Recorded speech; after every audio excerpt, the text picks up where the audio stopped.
Greetings. Welcome to the Cows, Custody Renegade, Justice in for another program to share constructive information on racism. Hopefully folks will learn a lot from the broadcast, and more than anything, I hope it is not a waste of your time. Please value your time. I hope the broadcast is worthy of your presence. I want to hop right to our guest. If you've been following the program consistently, number one, you've heard several of our guests talk about the importance of symbols and being symbol literate. If you've been paying attention, our guest for today's program, Professor Griff, was here just about 2 weeks ago, and he referenced our guest for today's broadcast, referenced his work, spoke highly of him. Real privileged to have him on the broadcast. His website is linked in the program. You can click his name. It'll take you right to his webpage. He has authored several books, including Atlantis, Alien Visitation and Genetic Manipulation, Astrotheology, and Sidereal Mythology. He has produced and is the presenter of the Origins and Oracles DVD series. All of this material, you can go to his website and check it out. Again, it's linked. If you're listening at Blog Talk Radio, you can just click his name. It'll take you right to the webpage. Our guest for today's broadcast, Mr. Michael Tsarion. Mr. Tsarion, are you with us? Yes, Cap, I'm right here. Nice to be on. Outstanding. Thank you so much for sharing some of your time with us. If you could, I guess, share a little bit about your background and exactly what it is you do, that would be great.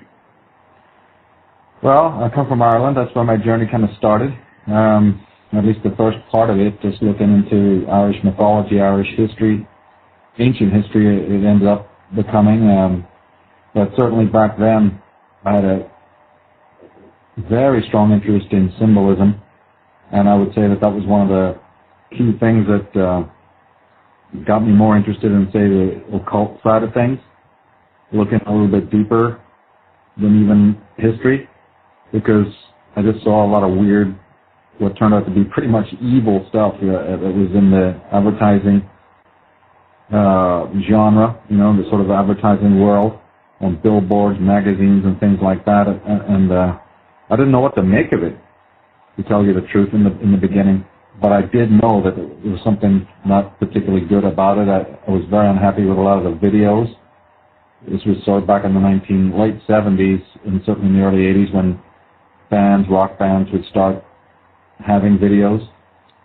Very expensive videos, I might add. Of course, you're looking at bands like The Cure and bands like Duran Duran and, Erasure and a whole bunch of other bands. And I must say that, okay, maybe in some sense you could exonerate the band, because after all, I am speaking more about the art directors and the video makers, so I'm not necessarily implicating the bands, even though I have my own personal suspicions. But at the same time, you can tell when you're looking at something spiritual, say it's a Kate Bush video or, various other bands where you seem to see that the message is very positive and very sort of unambiguous.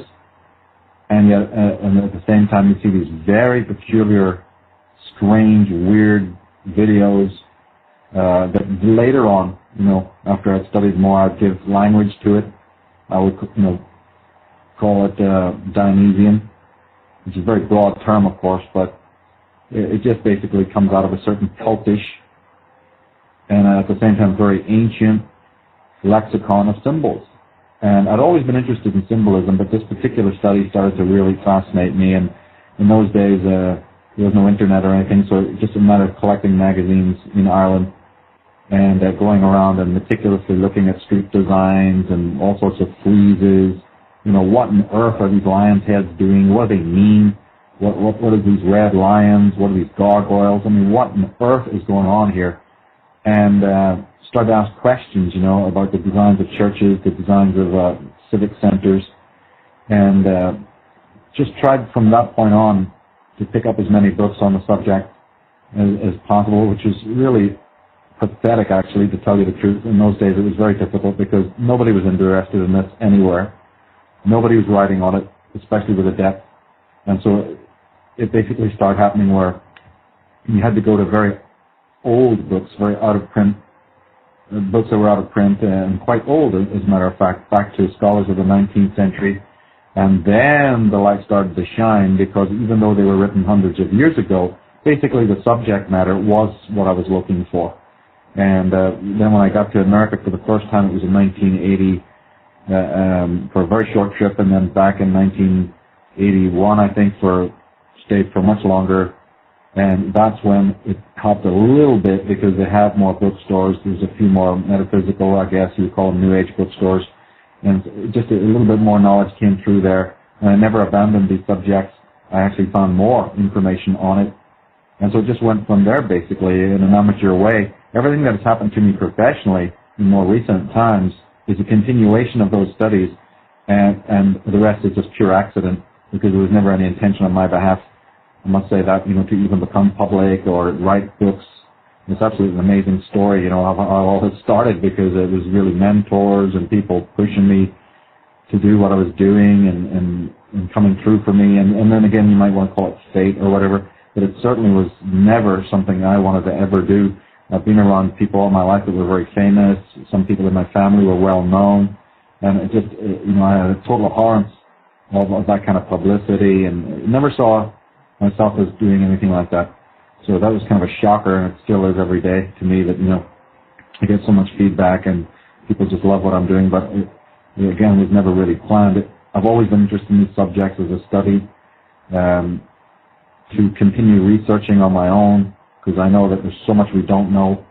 And so it was never really an idea to go onto the public platform, but that sort of happened, I guess. It's, like I say, a very curious thing that it ever did. But again, it's kind of positive in one way, because people are really resonating with what I'm doing, and that's always a good sign.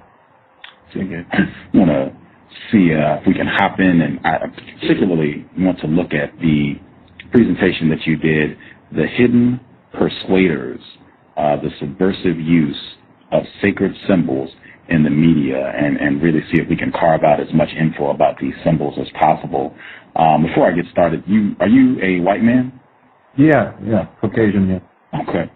I guess to start with, just so we're all clear about what we're talking about, could you give us what you mean, your definition for a symbol? Well, a symbol is basically the way I look at it is that a symbol is a form of communication. And primarily I take a Jungian view, which means that the most powerful symbols are basically some sort of portal that helps the conscious mind, let's say, communicate, resonate, whatever kind of way you want to put it, with the so-called unconscious mind, which I very much connect with the soul, or what you want to call it. I got many theories about the soul, but just for semantics' sake, I believe that a man's full self, his full personality, the person who he really is, the true I, let's say, is pretty much hidden from us. It's veiled off from us. And that veiled realm is the realm of what we, as psychologists anyway, have referred to as the unconscious. But William Blake, the great poet from England, although actually his background was Irish, he referred to that as the imagination, perhaps not in the same way that we use the term commonly today, but he really meant the unconscious. And it's this place that we couldn't live without. It's part of our being. And a symbol is a sort of like a megaphone or some sort of communication methodology that helps one part of consciousness communicate with the other. Words are very recent. Words are very, very recent in history, in what they call the phylogenetic development of mankind.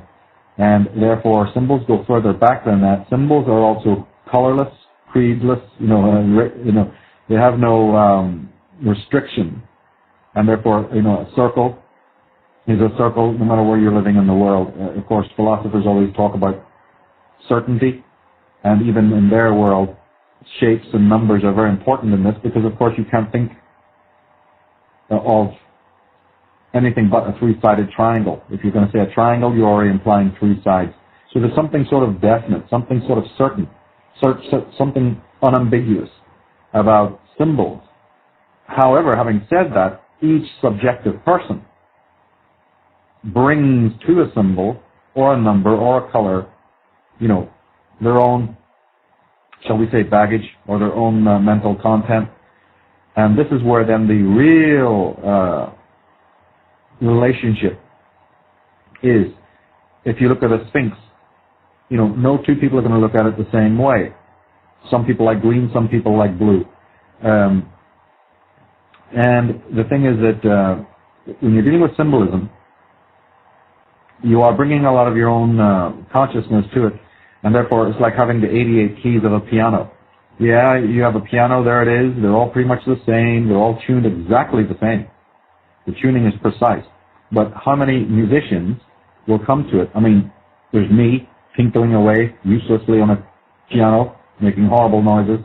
And then there's Frederick Chopin. So it's all about the individual who comes to that. So in a way, symbols have a lot of power, but the power is really activated. It's like blank bullets as opposed to a loaded gun, real bullets. It's the individual, and it's their ability. You can have a rapier. What good is it unless you have a master swordsman? You can have a bow and arrow. What good is it unless you have a master archer? You can have an electric guitar, but what good is it unless you're Jimi Hendrix? Then the thing matters, right? Otherwise, it's just a thing that hangs on a wall. So it's about bringing the human quality. And therefore, in all symbols, they have their core meaning, which is almost like what Jung would call an archetypal meaning. That's a meaning that is pretty much standardized because it's been that way down through the ages. For instance, like the triangle. There's always been, pretty much a female symbol of creativity, of nature, particularly the inverted triangle, which is always represented the yoni and the womb and creativity. And so on. So there's associations and correspondences. And this goes for numbers as well, which are basically symbols as well. And so another way of putting it is that a symbol, let's take a number. A number is really a metaphor. It stands for something. It stands for a kind of vibration. Everything in the universe is vibration. And these numbers are sort of concrete expressions of that particular vibration and certain combinations. And that's why I always emphasize in my work on symbolism that no number, no symbol is evil. Well, how could it be? That's like saying that 5 is more evil than 6 or something. This is not at all the way to look at it. But what happens is that this very powerful archetypal archive of knowledge can be misused by people who are basically psychopaths, people who wish to control not their own minds, but the minds of other people and the world. And so they're able to then manipulate these ancient symbols. And this is what really fascinated me, that I started to suddenly realize that what I was seeing in these magazines and billboards and television shows and graphics and advertisements is not just the way that light is used, but and shadow, how the female body is portrayed, how children are portrayed, how animals are portrayed, how the landscape is portrayed. But then these weird symbols that over a period of time, like I said, it started in the early 80s. I'm starting to recognize these symbols. As I studied more occultism, I start realizing, I recognize this. This is an astrological symbol, or this is a very ancient symbol of alchemy, or this is a very ancient symbol, which was used by some native races or whatever. And then you start to go, well, what on earth is this doing here? What's the point of that? Is it just a cool design, which is when you're young and ignorant and naive, basically? That's what you're going to think. It's just a cool design. But then that doesn't really makes sense when you realize that the billions of dollars that goes into these advertisements, with sometimes hundreds of psychologists involved in analyzing microseconds of advertisements, all the way up to big movies and blockbusters and graphics and the stuff that they're throwing at you. And so over time, as I say, not right away, but over time I start to realize that this is being used for an occult purpose, and I couldn't think of, what to do. Like I said, there's no internet at that time. So I tried to tell my friends about it. I talked about it. Useless, totally useless. Got nowhere with that.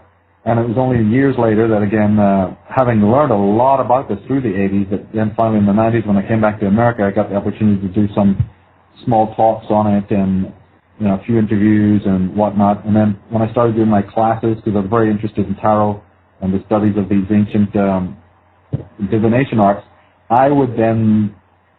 This was a multi-length class that I did, often lasting several weeks. And I broke that class down into sections, and I would, in one section, once a week, I would talk about symbols. So it basically started where it began like that. I'd incorporated it into these other classes I was doing on divination, and then I'd stop and I'd have the special class on the negative use of the symbolism, and they just loved it. The class members thought it was wonderful. It really helped them a lot. A lot of people who came to see me were actually designers and artists, and it helped them design their business cards and their brochures, even decorate their houses. This became very, very interesting for them on a practical level. And so from there, it built up and started to have an autonomous class, just do a class on that itself. And then again, that became very successful. And then finally, it was Brian Hall, who runs ConspiracyCon over in the Bay Area there. He wanted me to come and talk at his conference, and I refused to talk on anything that was going on at the time, which was more like 9/11. I said, other people are doing that. They're experts. You know, have you ever heard of this? And I basically said the title that you said in your introduction, you know, The Hidden Persuaders, and I gave them an outline of the talk and how it fitted into everything else. But, you know, this was very, very important, especially regarding the youth, who are very much mind-controlled by all of this stuff. And he thought about it for almost 6 months, actually. And finally I got a letter from him, and he said, yeah, why don't you come and do that? And we did that talk, and my God, from that moment on, the whole stump just caught on fire. The whole internet, and the whole thing went, you know, completely over the top, and it was great. We get a lot of positive feedback. It's the most sold DVD. It's the most requested DVD that I've made, and it spawned a lot of other people getting into the subject, which was the intention. So it's really magnificent to see that. You said you actually taught a class on this. I had a listener. She, I don't know if folks are aware, but they actually have dictionaries on symbols. If you are aware of some of these dictionaries of symbols, could you recommend any specifically that you think are top-notch? No, none of them are that top-notch, and there's reasons for that. If you go to any normal bookstore, you'll be able to find plenty of them. They're good. I think people should definitely build up a little library if they can, but I'm not that overly thrilled. You know, they're okay. Carl Gustav Jung, the psychologist, actually kind of warned against it. He warned against dictionaries of symbols because he believed that symbols are extremely ambiguous and need to be, and that, of course, he put it into the context of dreams, which no doubt he was one of the experts on dream symbolism, so he was talking more in that realm. And what he was really trying to say was that, look, when a person has a dream, say of a ladder appears in their dream for whatever reason, just like Jacob, you know, in the Bible, dreamed of a ladder stretching up to heaven, and somebody else has and then the first thing that you want to do is run through a dictionary and try to find out what a ladder means, and that's good as far as it goes, but Jung was always of the opinion that what the ladder means for you is important. So in other words, when he would talk to his clients, psychologists tend to say, okay, you seem to be hung up on this white horse in your dream or this ladder or whatever.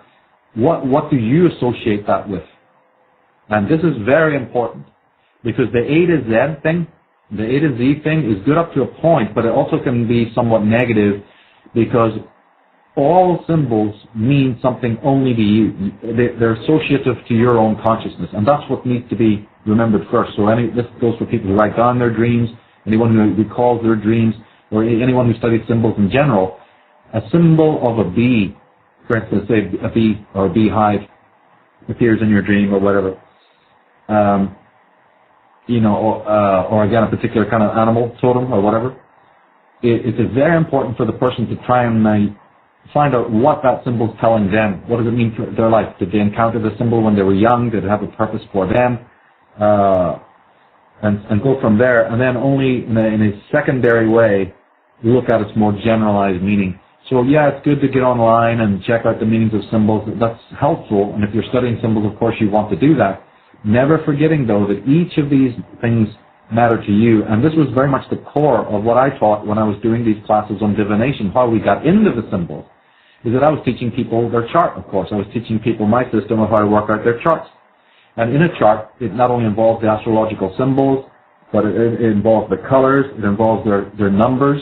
And these are numbers that come from their date of birth. Their numbers, their symbols, their colors, their sort of own personal set of archetypes. And it was from that It was, again, from this very Jungian way that we start getting into it. This is why it became very important, because people could now see, oh my God, this is why this symbol is always, I have always been interested in this symbol. Now I know why, or I've always liked that number, or this number always comes up in my life, or whatever. And they could now start to see why that was happening. It's, well, it's in your chart. It's in your, if you look at your Kabbalistic significators, if you look at your Tarot significators and all this kind of thing. So this is where you really get into the power of symbols, as it is taking it from a personal point of view, because these things are actually extensions of yourself. They represent parts of your own consciousness, so it's very important to get into. And this is why, of course, the people who are the sorcerers, who tinker around with a lot of this and manipulate it, that's why they're able to be so successful, because they're using something that's extremely powerful on the human race. And because you say this, that people are not symbol literate, and I wanted to, you quoted Jay Campbell in this DVD presentation, The Hidden Persuaders, and he said that symbols can be manipulated to form new statements and expressions which are only tentative, playful, figurative. Symbols are at liberty to be a little irresponsible. And I think that, coupled with how powerful these images and symbols can be, the fact that people are not often aware of what these symbols mean, as you say, they are not symbol literate, I think that can be a big problem. I guess I kind of wanted to go in order, looking at some of the different types of symbols, both words and images. Can you talk a little bit about phonemes? I know in the DVD you connected it to MTV and what that might mean. Right, and by the way, just as an aside, that Jay Campbell, that quote is from a guy called Jeremy Campbell, just in case people think it's Joseph Campbell, and it's not. I think it's Jeremy Campbell, who wrote a book called Grammatical Man, is where I got that quote. But yeah, phonemes is in linguistics. Very basically, it's when all words are made up of syllables, as we know. And when you shrink a word down into its syllable, you can pretty much kind of judge what word, or you can recognize the symbol, or you can recognize the syllable, and you can always sort of even pronounce it. It's like a mini word, and it's still something that you can consciously sort of understand or recognize. When you break a syllable down, then you have what's known as a phoneme, and the phoneme is it's much more difficult to tell what kind of a word that would be, and therefore a very simple example would be the word sex, which is S-E-X, and it's basically just one syllable. But if you take out the E, then you just have S-X. That would be a phoneme. That's a short word in the first place, and then you shrink it down. And you can do that basically with longer words as well. And I started to notice this. I have in the DVD a whole bunch of these, a whole list of them, because of course these advertisers are, their entire power comes from their fact that they can conceal what they do. I mean, you know that. There's millions of people walking around who haven't the faintest idea that anything's occult or has anything to do with mind control. It doesn't make it any less true. And so it's through concealment that they do what they do. And this also seemed to be so prevalent, this concealment, that it alerted me. It put me on guard. And so therefore they know that if they were to continually use the same colors, they used to do this back in the 1950s, and it was pathetic. It stopped working because they kept using the same scenarios, the same stupid advertisements, the same sort of declarative, very obvious techniques. And it wasn't working as well, and that's why they moved into a more of a subliminal type of setup, and there's many books explaining why they did that. It just basically they realized that the unconscious mind has more power, and that you've got to speak to people in these primal archetypal ways. You've got to dig into their Thanatos instinct. You've got to speak to their rebellious nature. You've got to speak to their transgendral levels of consciousness, and also to the limbic realm. This is where it gets very dangerous. You've got to communicate more to their primitive mind. Let's say in Vedic parlance, you'd say that you want to talk to their lower chakras. They find out that this starts to work. And this is why, in fact, you'll find that it's all this really weird, deathly, imagery that you find. It's skulls in ice cubes, not flowers, right? Why? Decapitated animals and all this ugly, weird stuff. It's because there's something about this in the limbic realm. They know that man lives in a very constricted, repressed way, and so it works when you talk to his so-called darker side, because that's the side he's not integrating, but it's the side that's connected to your wish fulfillment, to your fantasy realm. And we can argue whether that's bad or good in another sort of interview, but the point is that this is what Madison Avenue and these people start to discover. You speak to this sort of animistic quality, the magical child. And this is how then it starts to work. And these phonemes is an example of that, where you sort of disguise the meaning of it, or you tweak the meaning, and even you turn the word around. There's a lot of ways in which you do mirror images and palindromes and suggested meanings. There's so many of these, it's not even funny, and I listed a good lot of them in the DVD where I actually show these and put beside it what the real word is, what the word they're really trying to communicate. Wow. Again, our guest for today's program, Mr. Michael Tsarion. His website, you can check it out. It's listed in the description for the program, michaeltsarion.com. Michael, typical, Tsarion, Tsarion.com, michaeltsarion.com. You also talk about the rampant amount of words that are used both as product names and just in marketing products that don't mean anything in English. And that's something that, we should kind of pay attention to as well. Is that correct? Yes, the same thing with it, these letters. The letter S is one of the most commonly used in advertising because it has a tremendous meaning, multiple meanings. Just the letter S, even the sound of the letter S is very applicable to the unconscious mind. Other letters as well. All letters have an occult meaning. For instance, here's one. There was a Cadillac STS. STS is a phoneme for status.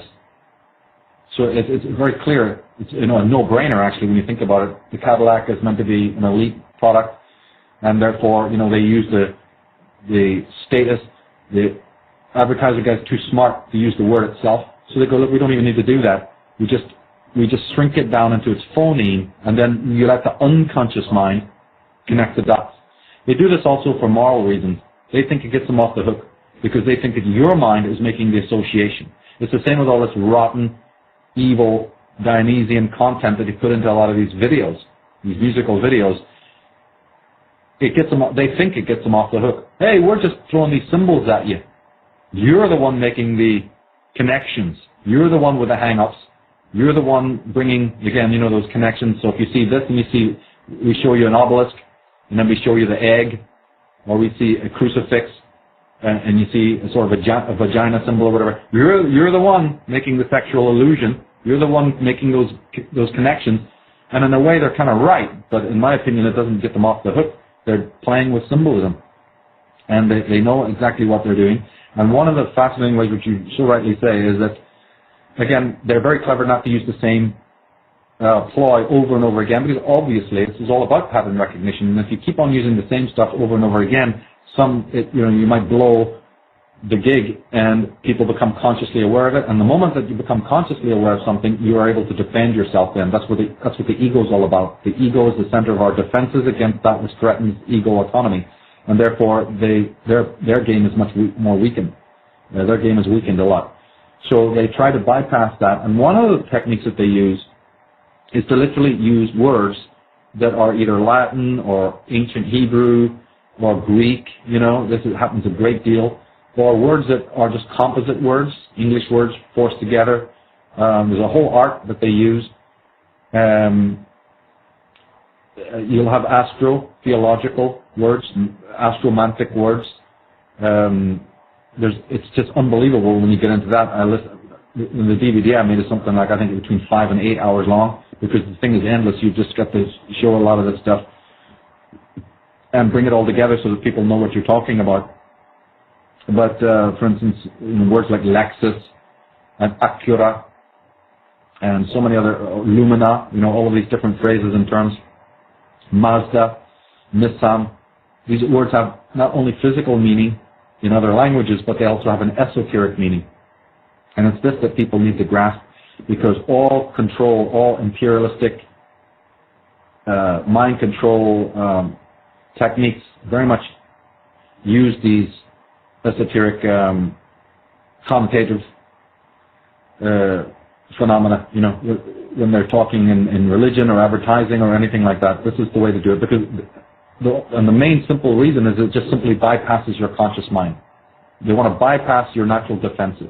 And I think this has been supremely successful. If people go into the average drugstore and just look at the names on some of these products, it's absolutely unbelievable. Very few of them actually mean anything in English, so they're not obvious at all what the words mean, like the product Aleve, and cameras and all sorts of products out there don't have these words. Now, you think that would be counterproductive, and yet they do it all the time. So there has to be a reason for that. Well, I guess let me back up. Why would that be counterintuitive to think that people marketing these products would be using words for their product that don't mean anything in English? Why would that be counterintuitive? Well, because you think that they want to sell, on the surface, you think, look, I want to sell my product, I should make it clearly understandable. I should put in the name, I should put that which is very obviously consciously understandable. But see, that doesn't work. And there's a difference between the rational, that would be considered rational on the street. But when you speak, you want to speak clearly and you want to be understood. But these people, the advertiser marketer types, have chosen to work on a much more esoteric level, in which they speak only to the unconscious mind. Although they may appear on the surface, when you see "Welcome to the Marlborough Country" or whatever, when you see these various mottos that go with these products, yeah, on the surface it appears that they're speaking to you consciously, but embedded in these terms are these esoteric principles. And this is what my work has specialized in for now 20 years or more, and I was aware of it, and I needed to make this clear to people that there was something more going on here. And I wasn't, of course, the first. People have published books on this. People like Graham Wilson Keyes, who wrote Subliminal Seduction, which I always recommend, and I did recommend it in the courses that I gave, and the works of Vance Packard and Gene Kilbourne and so many others. But the thing that made their work different than mine is that they only speak about it in a purely corporate sense. To them, it's just about mega corporations making money and using the psychological sort of context. To me, it went far, far beyond that. I could see from what I was studying that no. There's not just that. There's an enormous occult knowledge at work here.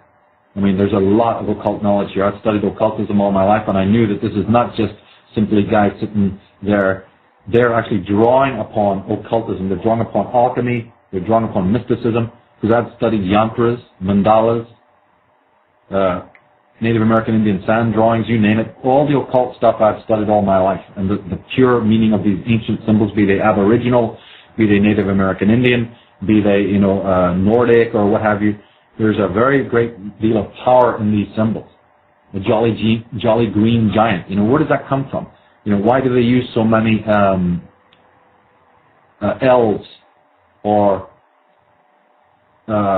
disembodied sort of spiritual entities in commercials? There's so many animate things like the M&Ms. They come alive and dance around like little men. There's a reason for all it, and it's used continually. Or the housewife is selling a product and out jumps a little elven thing. So what is all of this about? Why do they do this so often? There's so many examples of this animism. It's called animism. And what it's all to do with psychologically is, again, speaking to the unconscious mind, speaking to what's called the magical child syndrome. Freud would have put it that when we're young, we are in what's called the fantasy principle. And he used to call it a more complex term for it is polymorphous perversity, which means all children are polymorphous perverse, meaning that they're not in their reason yet. Their associations between things, their understanding of causality, all of it is pretty much non-existent. They think their mind is at the stage where they really believe that they can wave a magic wand and things will happen magically, you see. And so we never really outgrow that. We just sort of modify it. But deep inside our consciousness is that same animistic idea that mind can control matter, wish fulfillment can attain what it wants. Reality principle, of course, teaches you, no, you don't, that doesn't quite happen, or you have to delay gratification.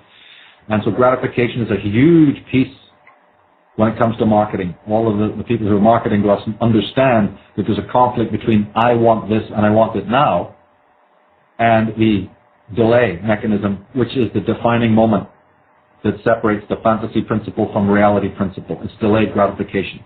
An adult or a teenager is now realizing that, no, I just can't have what I want. I have to work for it, or I have to go through these stages to get it. Or maybe what I want is quite taboo. And the teenager who refuses to enter into reality principle becomes a psychopath, becomes a sociopath. Somebody who, in fact, the full extent of that could be these serial killers and people who just are totally, gratuitous about what they want and how to get it, and who even break the law to get it. In fact, if you study the serial killers and their writing, you will find that you're hearing about animism. They'll tell you clearly that this was what they wanted. The Hillside Stranglers, for instance, jumps to mind, in which when they were asked about why they did what they did,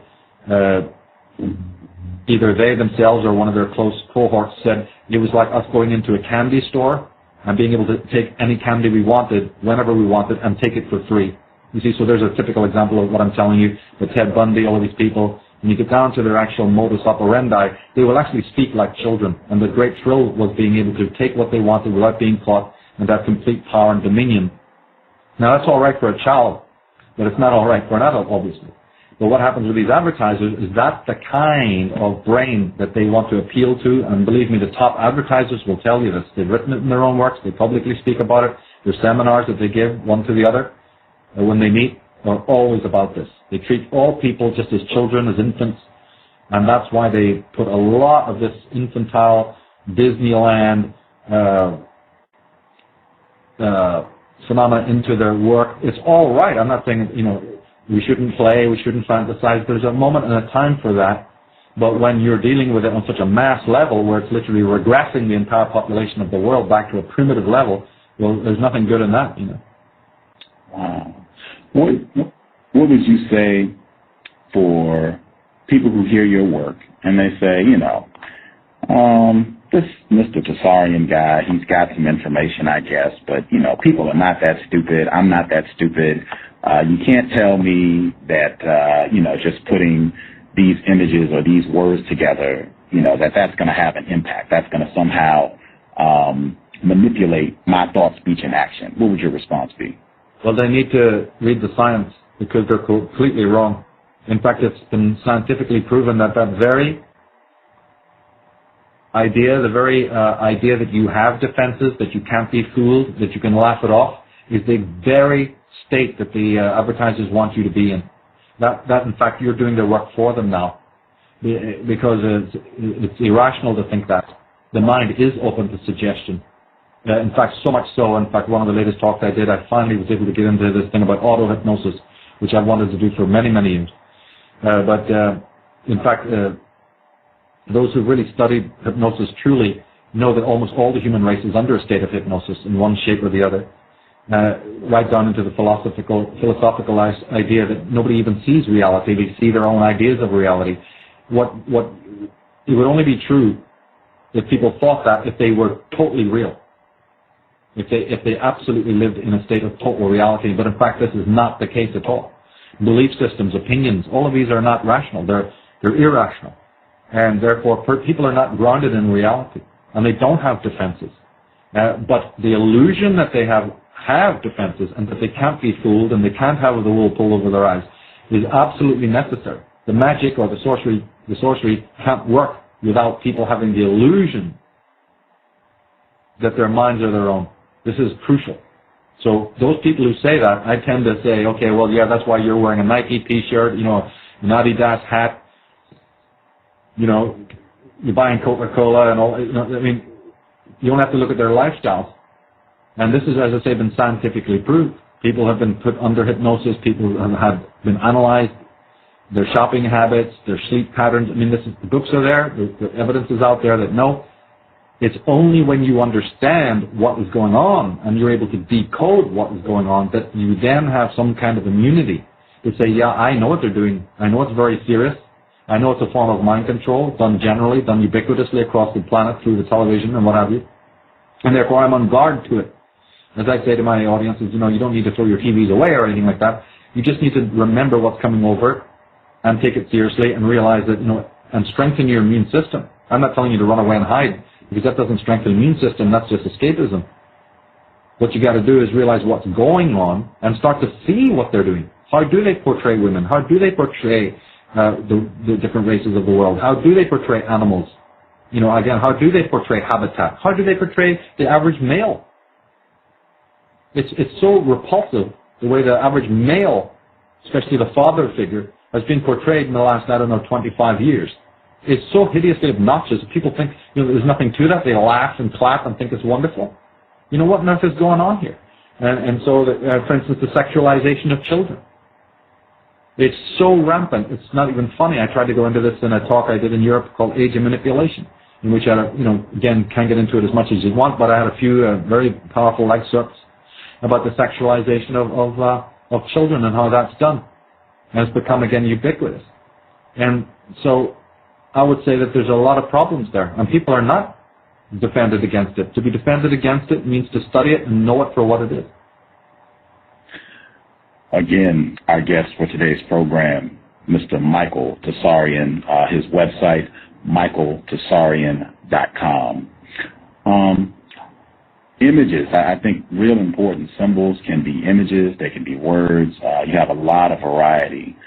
You also talk about some of the images like the McDonald's logo, and I would say it's pretty significant. Could you share some of the info on that?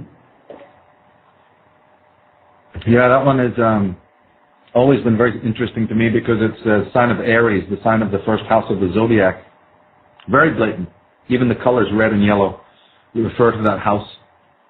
And if you turn it to its side, it looks like a number 3, which has some sort of Masonic overtones. But just the very fact that it is this particular shape, like an M, is stylized. Again, I don't necessarily implicate the company. They maybe have no clue about this esoteric level. They just want to sell burgers or whatever it is they do. But whoever they went to on Madison Avenue or whoever their original designer was, these are very educated people. And they know about the symbols and the meanings of words. For instance, the letter M has certain occult properties. For instance, it's the only letter of the R alphabet that you pronounce with the lips closed. And that was always in the esoteric, Kabbalistic tradition, meant silence, quiet, secret. It was one of the letters associated with the occult tradition itself, the secrets. In Hebrew it's called M, which is literally M-E-M, Mem, which is connected to mother, you see, Mem, Mem-Sab, Mem. And it is female, by the way, as a letter. It represents water.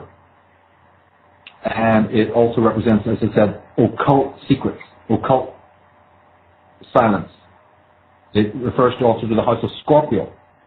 When you bring in the astrology, you find out that this Mem, or this letter M, refers to the house of Scorpio, the sign of Scorpio, which has always been considered one of the gateways to the underworld, the gateway to the realm of the secrets, to the realm of Pluto, the Hades, the underworld.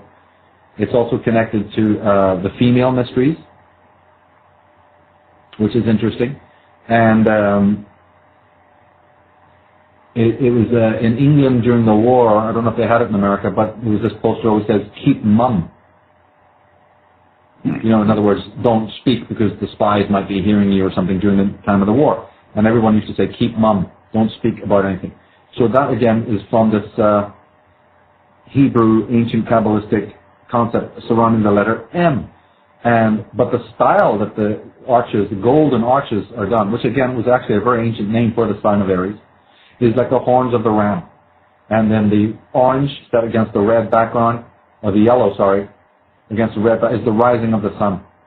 And the rising of the sun in Aries is significant, of course, because not only was it the vernal equinox, the spring equinox, but that was immensely sacred for millennia to religious groups, religious types, the Eastern rising, which happens every day, of course, but it also meant the rising at the beginning of the year. So when people are looking at that symbol, they're subconsciously very attracted because it's extremely sacred. Sacred because down through the ages, you see, the idea of the sun god or the sun rising on the eastern horizon. In fact, that's what even the word arise comes from. Aries is just a sort of a connotative version of the word arise. Arise, Sir Knight. Right? Rise up in the morning. Arise. April. This all happens in April and March and April. Well, April comes from a word aperio, which meant to open. You see, so the opening of the year, the rising up. And so the whole idea of the sun, again, we talked about earlier about the most powerful symbols. The sun is one of the most powerful symbols because it represents light, warmth, growth, enlightenment, and so on.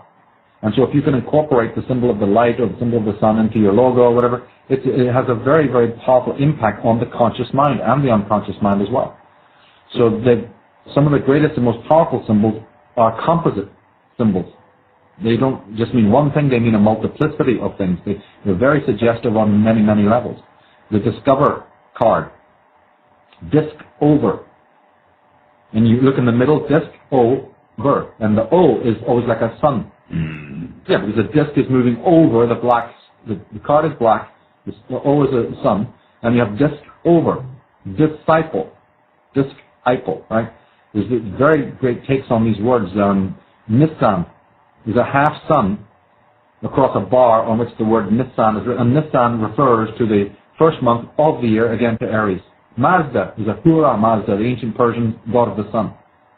You see, so when you get into it, and I did this in the DVD, we start showing all of these solar, lunar, mercurial symbols. In fact, I go through pretty much all the planets to show how they're used. Saturn is very commonly used.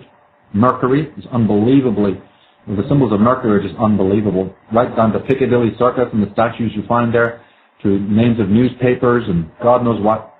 I'd probably say that the mercurial symbols, the symbols of Mercury, are probably some of the most common.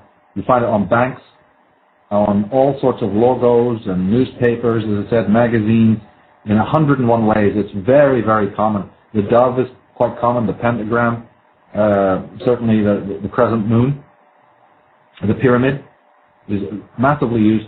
And I noticed that people start getting into this more when I did my programs where you're bringing these symbols together a lot. When they're all stretched out in space and time and you don't see them, people don't really get this. But when you bring all of these symbols together and show them that look how many versions of this there are, they really do start to see the pattern, and then it becomes very easy for them later on to see it when they themselves go out into the world. Because it really is there, but you don't see it because it's just split up in time and space, and it can be a little difficult to see it. Okay. This program, Context of White Supremacy, I have unfortunately concluded that we are in a global system of racism, white supremacy. And I'm looking at these symbols, and it seems like many of the symbols that I see seem to have some relevance to what I have called the global system of white supremacy. You talked about one of the seminal symbols, the checkerboard. Can you kind of break down some of the significance of the checkerboard image? Well, remember, I don't look at any symbol as particularly negative in itself. It's who's using it. And we all have different ideas of who it is and what agendas they have. And of course, everyone will have crossover points where we can all mutually agree on something. Like when you say white power structure, I would break that down because I look at it as it's predominantly white. I actually don't even care about the racial context myself that much because I'm looking at something in my work. It's all about consciousness. That all human beings have consciousness regardless of what race they are, and I'm looking at why it is that right across the board in humankind, you have this type of psychology. That's what I'd look at. Of course, later on it can be broken down into, there's certain nuances between these different racial groups and what have you, but I tend to think that the controllers themselves look at all human beings as one herd to be controlled. This is more the way that I look at it, but I'm not against other people with their own theory. This is very, very important that we all sort of add our pieces to this. But when you come specifically to the checkerboard, since if we just look at it as a neutral symbol first, outside its manipulative Masonic connection, it just simply represents day and night. Then, of course, day and night becomes a metaphor for consciousness and unconsciousness, obviously. The passage of time, duality. Let's never forget that the simple fact of black and white represents the interplay, the interweaving of all dualism, which is male and female, upper and lower, inner and outer, higher and lower, and so forth. There's all the opposites that exist, and almost this yin-yang phenomena, in which if you say the word black, within black is already implicated the white. Now wait a minute, isn't that a bit illogical? If I say up, you're automatically thinking of down. If you say male, you're already thinking of female. So here's a peculiar thing that the philosopher Immanuel Kant, for instance, would have drawn a lot of attention to, is that even though these things on paper are meant to be opposites, which means that they're the most furthest things apart, yet, strangely, paradoxically, when you think of one, you immediately think of the other, which means they're connected. So this is also peculiar. And so what is the combination of black and white? Is gray. Now, I don't know if you've ever noticed this, but the word gray as a name and as a color is highly significant when you start studying these occult groups. They use it all the time in subliminal ways. The name gray, actually, I even have it on my forum. I think it's under recommended information, but can't remember. But I go into the Gray family, which is either G-R-A-Y or G-R-E-Y, and it's pronounced in other ways as well, and it goes back to France, and it goes back to the Merovingians. It's a very powerful family that are very heavily involved in the conspiracy, in my opinion. And of course the color and all these other significances that it has.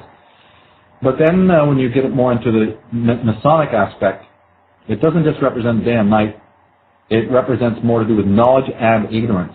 This is another sort of connotation to the checkerboard.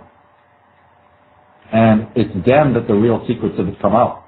Because the Masons are people who consider themselves to be on the white squares of knowledge. And they consider the rest of us to be on, the black squares of ignorance. And interesting. Wow. Yeah. And somebody might quibble about that and say, no, since they're into hidden knowledge, they occupy the black squares, we occupy the white. Well, it really doesn't matter, but traditionally anyway, I would just go with traditionally, if the black squares represent ignorance, no knowledge, and the white is always the illumined, they themselves call themselves the illuminated ones. The Knights Templar are always dressed in white. And so for some reason, I think that's what they're all about, since they're sun worshippers and what have you. And they appropriated, Masonry, as I've said so many times before, they appropriated this knowledge from the ancients. They took it from the ancient Egyptians, from the ancient Irish, from the people I call the Arya, in its true meaning, which is not a racial term, it's a caste term. And in my work I always emphasize that an Aryan is anybody from any race who aspires towards Godhead and divinity and spirituality. So I do not use it in the context that it became used in the 20th century, which is to distinguish as sort of some sort of elite white overclass. It's utter nonsense. It never meant that at all. You, just sticking with images, you also talk about the symbolism of chess.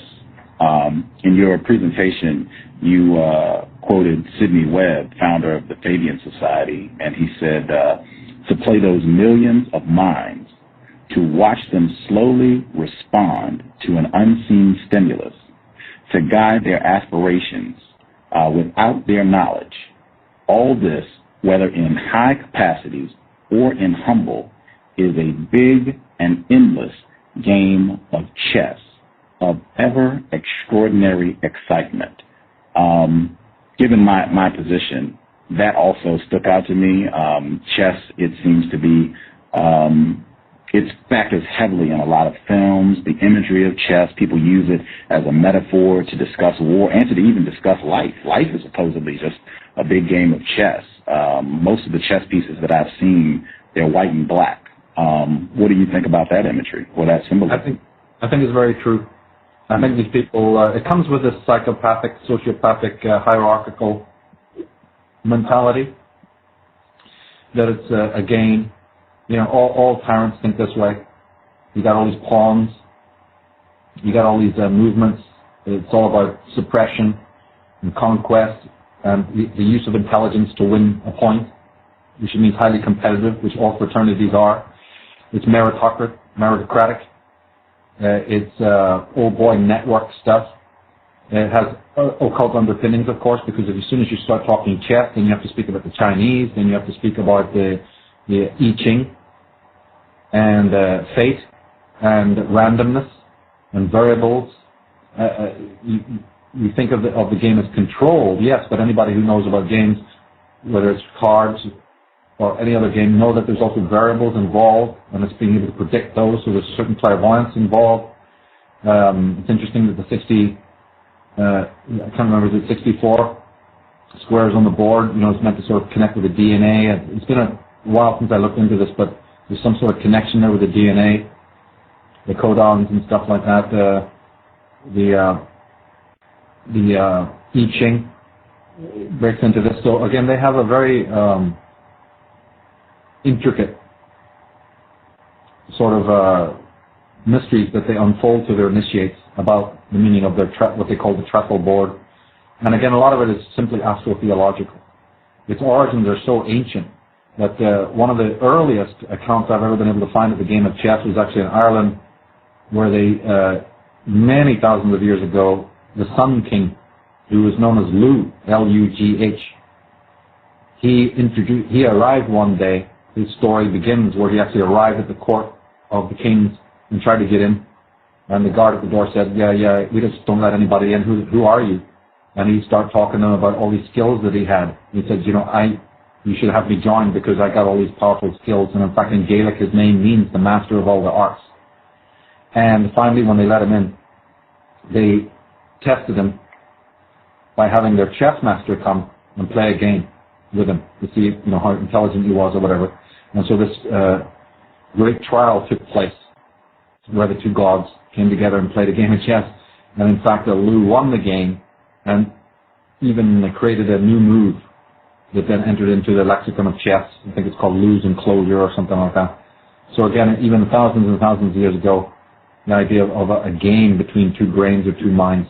And so certainly you can tell that in these hierarchical fraternities, they also have used this symbolism quite a lot. And it's been whistleblown, as you say, in many movies. The symbols of chess has been used in a lot of advertisements. You'll find it a lot in rock, or let's say pop, videos, Kylie Minogue, and all sorts of other rubbish will feature this checkerboard motif. It's very common. In fact, in the age of manipulation, I went overboard on that and showed lots and lots of images showing the black and white checks. This is really common, yeah. As I said, I've concluded we are in a global system of white supremacy. For me, you definitely, I would encourage listeners not to miss the obvious. Chess, white opposing black, and white is the aggressor. White gets to go first. Very relevant. There's actually in England, checkers. It's a mansion, a big house, in which I believe it's the center of the treasury, or at least the head economist. You know, when they have a new government, it's the head of the treasury or the head of the, it's the head economist. I can't remember the exact title anymore, but they live at checkers. Wow. That's an interesting take. And then we have the word check. We write a check. I don't know. It's just peculiar, you know. People have to look into all of this. It's quite fascinating, the terminology that they use and how ancient it goes back. If you look on ancient heraldry, you'll often find the check. Sometimes it's black and white. In fact, the Knights of Templar, by the way, their original shield was black on one side and white on the other. Yep. Interesting. Very interesting. You talk about the importance of the city of Washington, D.C., specifically the design of the city, that there's a lot of symbolism the zodiac signs. I think you said there are 22 zodiac signs just embedded in the architecture of the city of Washington, D.C. And you also pointed out the significance of having the obelisk with the Washington Monuments, the Oval Office, and the Pentagon, and the importance of those three symbolic structures. I think, I could be incorrect, the biggest symbol in Washington, D.C. is the White House, which I, again, think is significant in a system of white supremacy. Do you think that's relevant? I do, because you have Whitehall over in England. Mm. By God, you want to talk about white supremacy, all you got to do is talk about the British government and what they did in the Congo, what they did in South Africa, how they embroiled the South Africans against the Boers, where there was really no sizable conflict.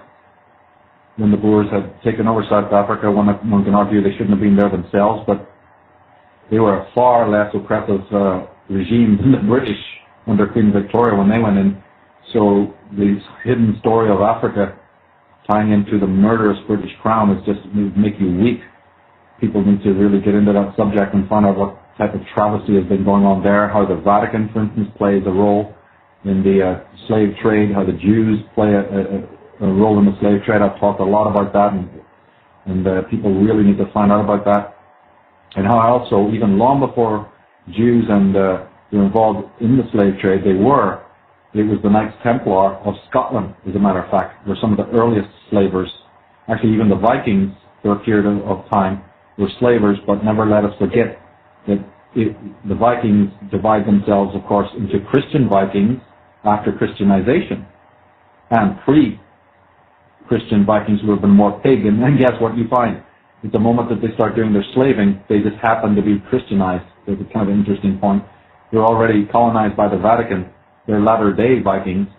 Those latter-day Vikings turn out again as Norsemen or Normans in northern France, which includes the family of, guess who? William the Conqueror, and his father Charles the Devil. I mean, these guys even choose fine names for themselves, don't they? So this whole movement of the Roman Church through the Merovingians of northern France, who are really the most bestial of all people. You should read, William the Conqueror's The Deathbed Confession, where he confesses his hideous crimes against the English people. You see, so these were tyrants. But Washington D.C., I had learned this from a very fine book by a man called David Oveson, who actually did discover, and it wasn't 22 signs, it was 22 complete zodiacs that are secreted into the architecture of Washington D.C. And hundreds of other astrological individual symbols. But this also goes for, by the way, his book is called The Secret Architecture of Our Nation's Capital. And that book I always stress, because it is from an insider. He himself is a Mason, and he has done the scientific work of going and researching the letters and memoirs. He's very good at cartography. He was excellent at astrophysics, computation, you see. So there's a lot of science there. Because as you said earlier, people are hesitant to believe all of this stuff. That's why I always go towards the more non-negotiable works, where people can go and see it for themselves, realize these are experts who are degreed people who've really done the homework, specialized in these subjects, can prove what they're talking about, to back up what I'm talking about. And so that book is highly recommended. There's a few others in that genre, but that one is certainly the best. My own Atlantis book goes into a lot of detail into that. But you see, it's not just in Washington D.C. Philadelphia is the same. Paris is very much that way, because of course we know that Napoleon and his gang were obsessed with Egypt. They actually went to Egypt. He was one of Napoleon's generals or whatever that commissioned the transcription of the Rosetta Stone. So these were hugely influenced by Egyptian culture. Then you have Louis the 16th being again obsessed with Egypt and the design of the city.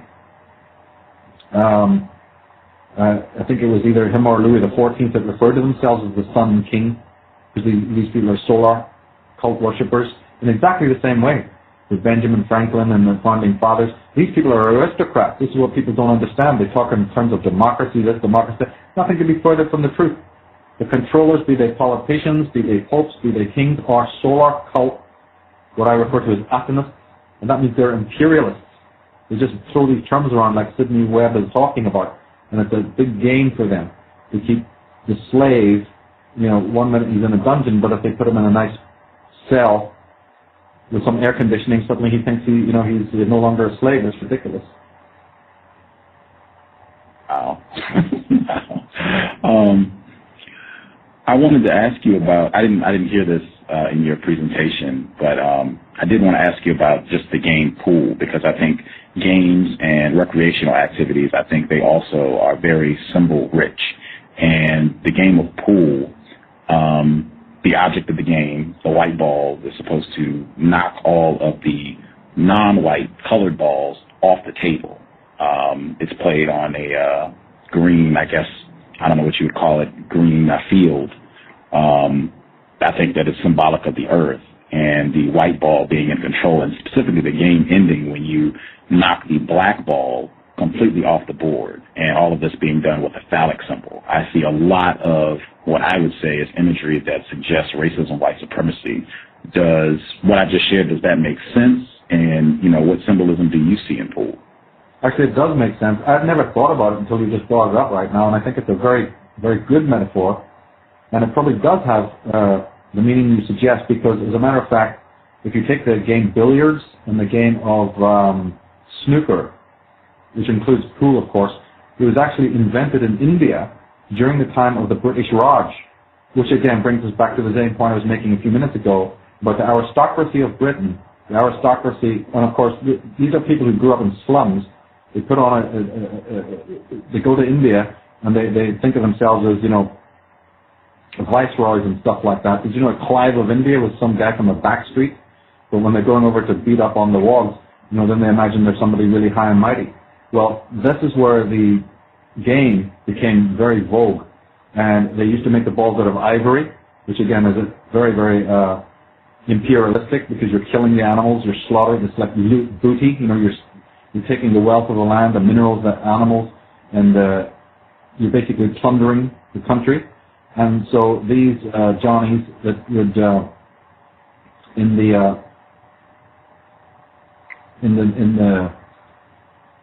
army, the sort of upper, you know, the brass, the upper class would play snooker and drink tea. There's a lot of actually idioms of British society, like tea, drinking tea, and playing snooker, and many other things came from their time in India. And of course, with that comes this very patent aristocratic, imperialistic quality that you are the conquerors. And so I would say that the game of snooker has a lot of what you're talking about in this idea that here you are, you're dominating the Eastern world, you have the empire, and you have these people under control. And you play it on a green baize, which is sort of a simulacra for the field, just like you play cricket on a field and so on and so forth. And I would say that you can never rule out in these games, because if you study British society, the games was very important. Not only the tournaments that they used to have during the earlier periods of history and British history, with the tournaments of the two knights and the various other sort of games that they play there, but then you notice that Prince Charles and all of these people, they playing polo, which again was pretty much invented in India, or at least done a lot there. And so all of these games have this very, they're all from this old boy network. They're all from this idea that there's an overclass, and that you can go out and shoot 1 million tigers, and that makes you into some sort of, you know, divine person, because you can hunt and kill animals. They did this in safari when they went over to Africa and just completely decimate the country. They've done this all throughout the world. So all of this is very much rooted in this supremacy. And it's just, to me, it's more psychopathic. You can't rule the question of race out. But to me, the fascination is more just a mania of psychopathy, because we know as soon as the English left, the Indians start doing the same thing themselves. They massacred each other just because of religious differences or whatever. So colonization, divide and rule. The British never left. The British have never left China. They've never left Hong Kong. Japan. They've never left India. They may have moved out physically, but they've never left economically. The empire does not stop. I try to make this point about America's destiny in my work on the Constitution and Declaration. Is you think these people are ever going to give up, just go home? You must be crazy. They have 101 strategies of taking you over. And they prefer to use the psychological approach and the mind control approach, because then you don't really have to run around and with armies and all of this kind of thing. That doesn't really work for countries the size of Africa or Australia or America. You see, so you have to draw on other ways. In the past, they chose not to do it because they were openly belligerent. They really did once believe that they could, with a sword, conquer the whole world. They found out from simple experience that does not work. There's something about a national people where they literally will rise up. We don't even have to look further than the Vietnam War for evidence of that fact. You cannot suppress even a small country. Look at my country, Ireland. Did they end up winning through armed struggle? No, they didn't. So there's no way. It's just simply not done in long term. You cannot do it. But you can colonize the entire world surreptitiously. That they've discovered is a fact of life, and that's why they operate on that. And one of the best ways to use it, one of the best ways to do this, it's only one of many strategies, is to use Judases. So if you want to control the blacks, have a black president or a black man do it. If you want to control the Irish, have somebody who appears on the surface to be a patriot. Right? If you want to control the Indians, do it through leaders in the Indian government who are trained in your country. If you want to control Iraq, do the same thing. So this is one of the strategies that they use, is using these Judas types that are basically ideologically working for you, but they turn their face and say, no, we're with you. People will accept that. This is one of their greatest abilities to do this. Wow. We had quite a few folks that called in. I want to get their calls as well, but I had like 3 quick questions before I go to the phone lines. You talk also about the significance of anagrams, and I try to pay attention to that. My mind doesn't work that quick all the time, but I wanted to ask you, Santa and Satan anagram, is that significant, and if so, why? Just because it is an anagram, I guess it goes into what Satan really is. First of all, it was Coca-Cola that designed the image of Santa Claus. If you go back to Sweden and the Scandinavian countries where that image originated, he was never shown in red and white. He was always shown in green and brown, obviously natural colors of autumn and fall. Fall and winter, those kinds of colors. Coca-Cola, the company, in their search for an icon or some sort of talisman, they picked up on the Santa Claus Christmas imagery, and they added the colors red and white because it's the colors of the Coca-Cola company. And I think their advertisers also picked up on the fact that the word contains Satan within it.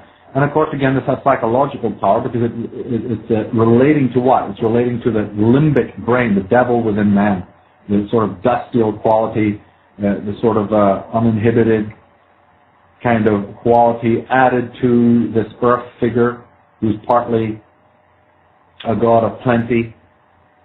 But Santa is obviously connected more to what? Children. You see, so there you have that perfect bridge to the animistic mind of the child who's going to wake up and find his present and wave a magic wand and he can get what he wants, make a wish. All of this wish fulfillment, underneath all the nice imagery of it, is a very deep psychological archive of knowledge based on how the human mind works. It's very in-depth of how that particular imagery works with children. And a lot of amazing symbolism there. It's really fascinating, the God coming out of the sky and all of these things. It's really incredible. But it's Coca-Cola that co-opted that particular image and tweaked it and changed it to suit themselves. Interesting. Different anagram. This is from Dr. Francis Cress Welsing's work, the ISIS Papers. Listener informed me about this. The term or the word America, anagram am race. What do you think about that one? That's interesting. I've never heard that one before. I am race, yeah. I'll have to give that some thought. That's interesting, yeah. Okay. I believe there's even one, well, it doesn't exist anymore, but when the so-called British, when they were participating in the slave trade, I believe one of their companies was named the Royal African Company of England, which would also be race. Wow. Just ponder on that one, listeners. And I guess last one I'll pitch before I go to the phone lines. Can you, I guess, talk about if there is some relevance with the colors red, white, and blue, and why those particular three colors appear on so many different flags? I think the United States, Australia, Great Britain. It's on quite a few of them.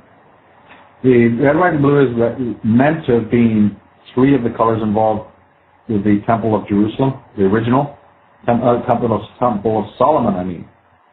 And then when the Temple of Solomon became a basically symbolic talisman to the Knights Templar, and the Knights Templar through the Merovingians over to France, up into England, then they used those colors. That's why you find them on the American flag and the British flag and other flags of the world, is because that really represents the Temple of Sol and the Knights of the Temple of Sol. It's the Knights Templar symbol.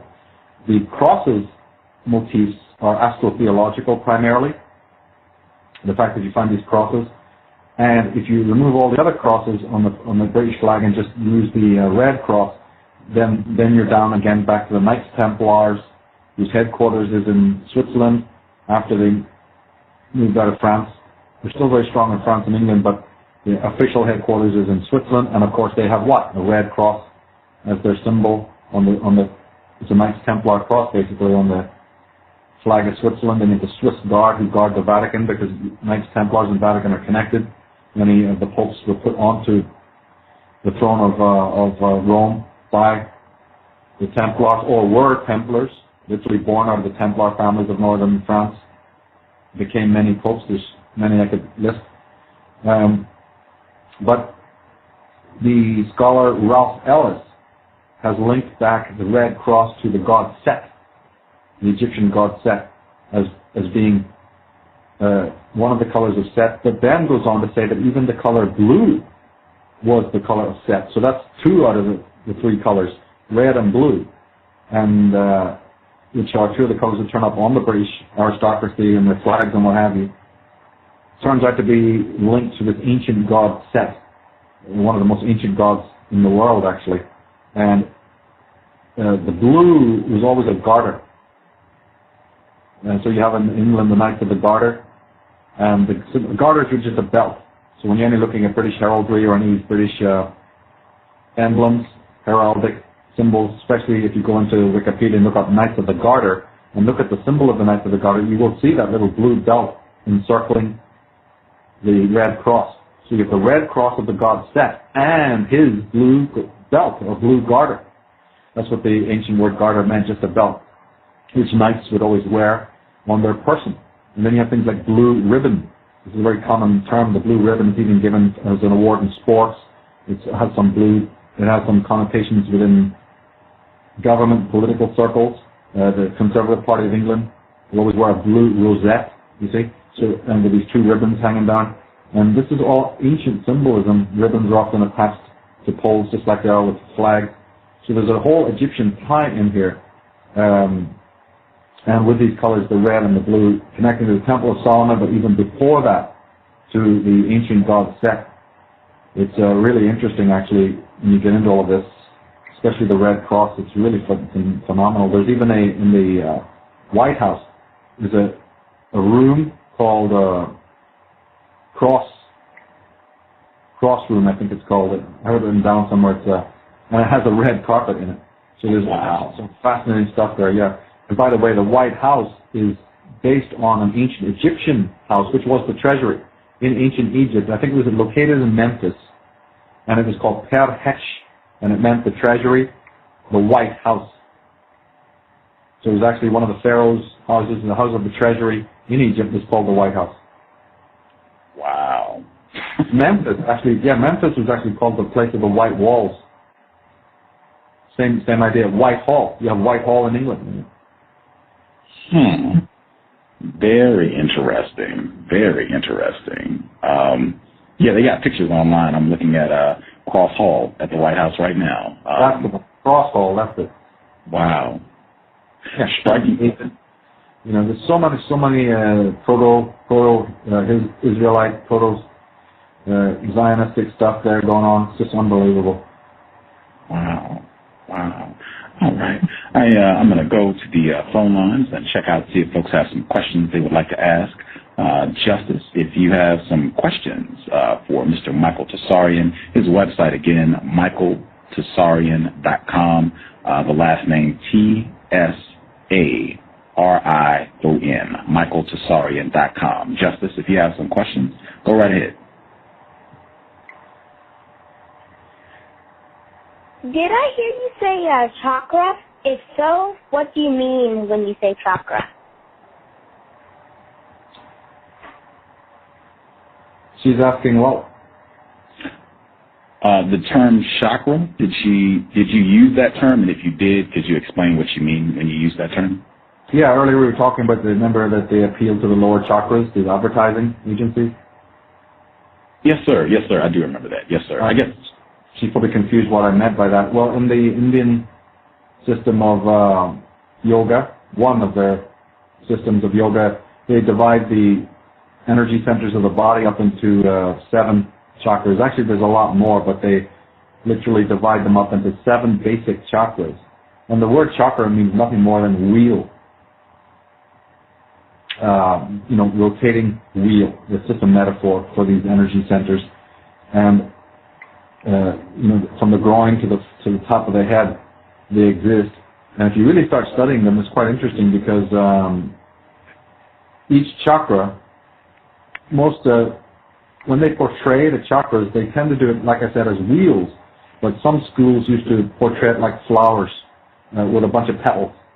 They almost look like little flowers on the body. And then they go up the spine. It's called the Kundalini. Kundalini has connections to the serpent. It kind of means the serpent energy. And these petals turn out to be quite interesting because in the Vedic teachings, they say that each of the 7 chakras, as I say, each of the chakras has these petals on it, and each petal represented a letter of the Sanskrit alphabet, which is 52. 52 is exactly twice 26, which is what the English alphabet is.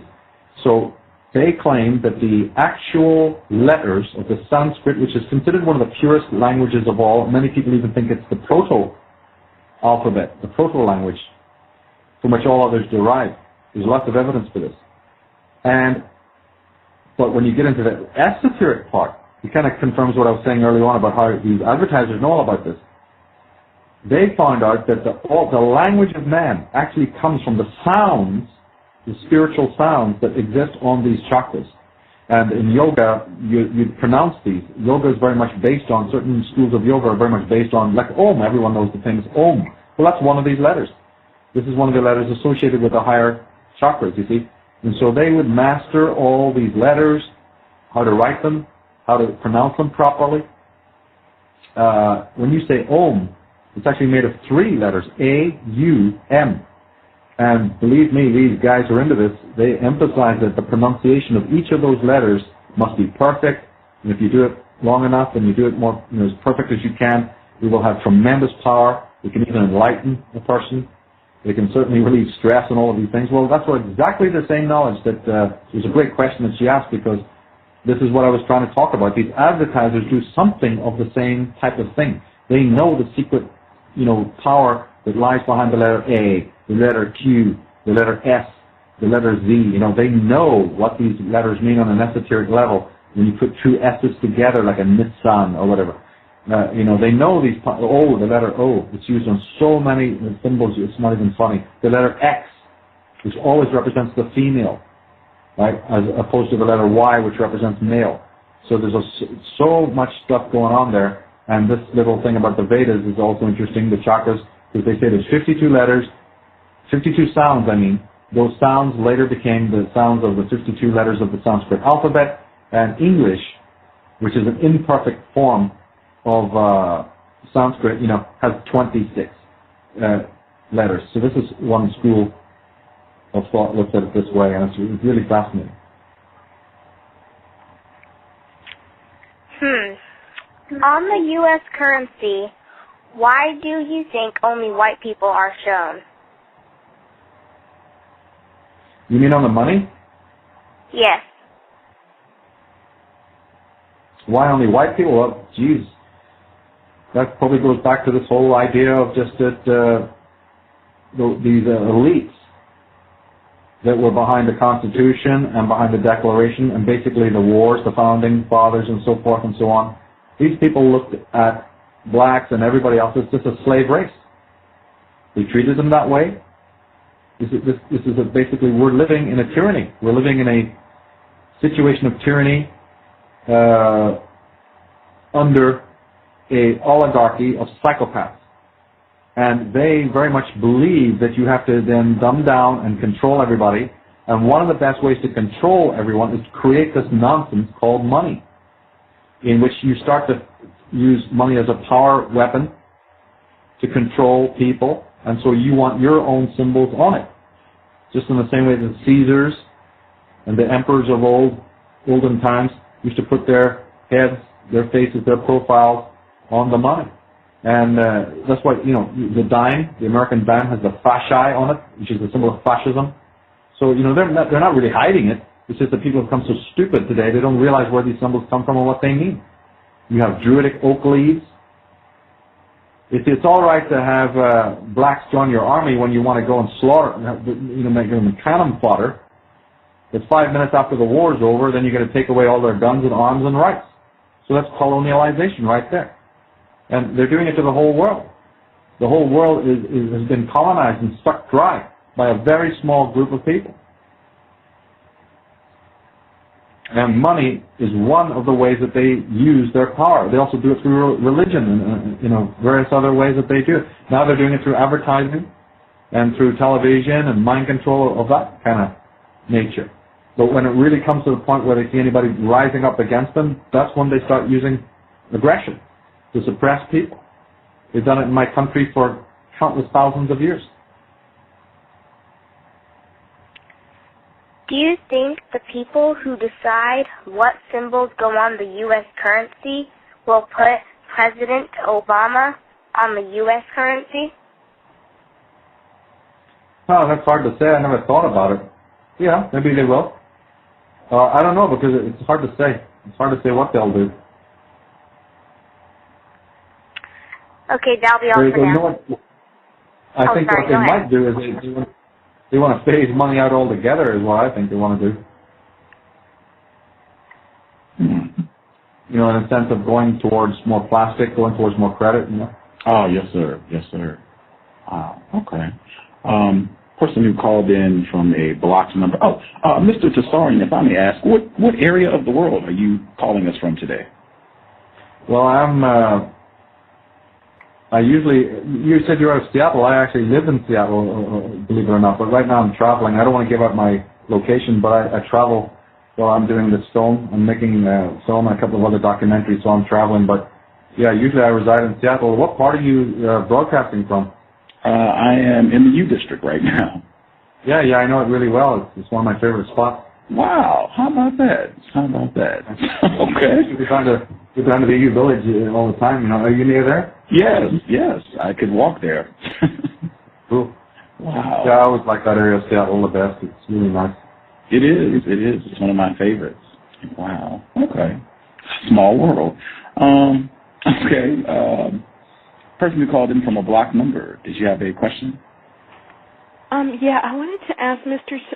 Tsarion, how heavily involved is Kabbalah or Kabbalism in the use of a lot of the symbolism that we see today? And do you make a habit of watching Lady Gaga's videos?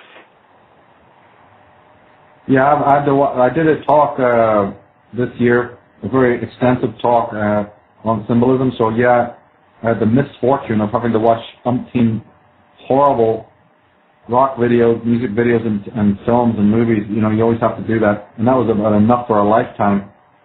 But of course, many of my colleagues online, they definitely watch it more and go into the symbolism. You know, it's so repulsive, but you know, one has to do it to keep up to speed with what's going on.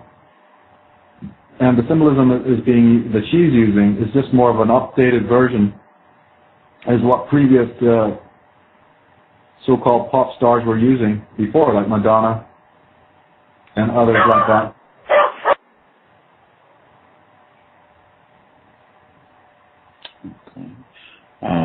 Mr. Nero, if you had a question, your line is open. Mr. Nero.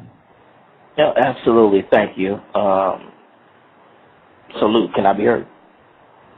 Yes, sir. Loud and clear. Okay. Mr. Tsarion, I really appreciate you coming on the cows, and hopefully you'll be able to do it again, sir. I have a lot of questions, but I'll have to narrow it down to one. Can I ask you, sir, in Christianity, I noticed that there are several different crucifixes or crosses that I'll see used. Sometimes I'll see the cross with just a cross. Sometimes I'll see Jesus on the cross. Sometimes I'll see Jesus on the cross with nails in his hands, nails in his feet, and a crown of thorns on his head. Can you please break down what's the meaning between all these crosses and crucifixes that you see? Well, some of them are divisional, denominational, like the Russian Orthodox or the Greek Orthodox or the Macedonian Church. Then the various denominations of different countries. That's partly, I think, what it is. But basically it just boils down to the fact that it's the famous cross in the Bible, which has great antiquity, though. A lot of other saviors feature the cross, right even into the Mexicos and what have you. But you'll often see that some of the crosses have 2 or even 3 bars on it. And again, I think this has some sort of, the previous question asked about the Kabbalah. I think that there's a Kabbalistic tie-in there, especially when I see the crosses got 2 or 3 bars on it.